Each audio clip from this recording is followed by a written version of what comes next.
Hello, I'm Dr. Gloria Horsley from the Open to Hope Foundation, and we want to welcome you to this video. We're at the ADAC conference, and I'm with Cara Grosset from Ontario, Canada. I'm a clinical social worker, and beyond my private practice, I've worked with bereaved families of Ontario in Hamilton, Ontario, for almost 25 years, working with bereaved children and teens and young adults with grief support groups. What do you find most that teens and young adults need? I believe they need the opportunity to talk to one another, not feel alone, and know that there's other teens and children out there, and that what they're going through is a normal reaction to what's going on in their lives, and get that support from one another, and also to educate their families about talking with one another and supporting one another, through the difficult time when someone they love has died. Now, it's kind of hard to get teens into group, isn't it? I know a lot of families tell me it's hard to get the kids in. Yes, and that's why our program, we've adapted it, and we work with area school board social work teams, and we actually bring the program into the schools and bring, we call it Missing Pieces, the Grief Puzzle. It's a one-day workshop that we do on a school day, but at a place off school site. So it's even though I prefer to work with them longer, but it's a one-day workshop, and they get that relationship with their school social worker, who meets with them beforehand and does follow-up afterwards. And then that program's also been adapted that we have what we call booster groups, so they come back again. We usually run it twice in a school year, and they can come back again as with their peers they were with, and while there may be a new group going on, there's also the booster.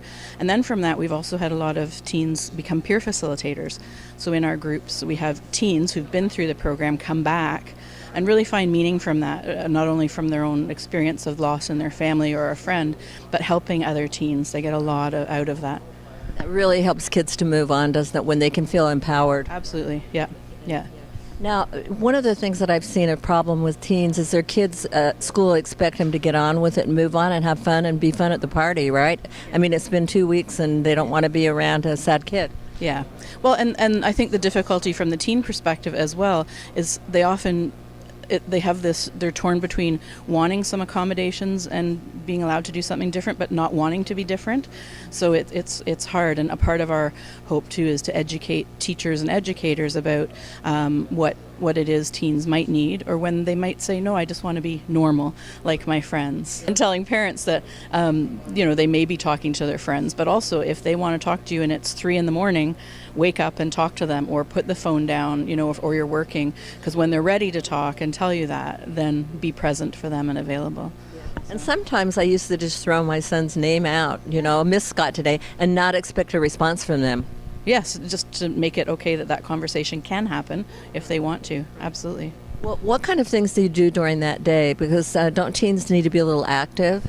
Yes, so we have a blend of things, as not also to be active, but also to meet the needs of a lot of different learning styles and communication styles. So the start of the day is very difficult in terms of sharing our stories, but getting to know each other, but also getting to know the person who died is really important, not just that they died and how they died, but who they were in their family. So we do that. We do a lot of artwork. We do some physical activity. We call it musical. We call it coping musical chairs. So we do talking about coping later in the day, but we do it in a musical chairs kind of way. So we're moving, and it's kind of funny, but it's where we can talk about things that sometimes you may try something that's helpful, like drugs or alcohol. At first that's helpful, but then have conversations about down the road how it might not be helpful in your grief and your coping. And we go outside if we can, if the weather's good. We do balloon releases of environmentally biodegradable balloons, and lots of different things like that. Well, thank you so much for being on this video today. You've been great. Thank you very much for having me. And thank you for watching this Open to Hope video. And Heidi and I want to remind you, if you've lost hope, please lean on ours until you find your own, and visit us at Open to Hope. And God bless.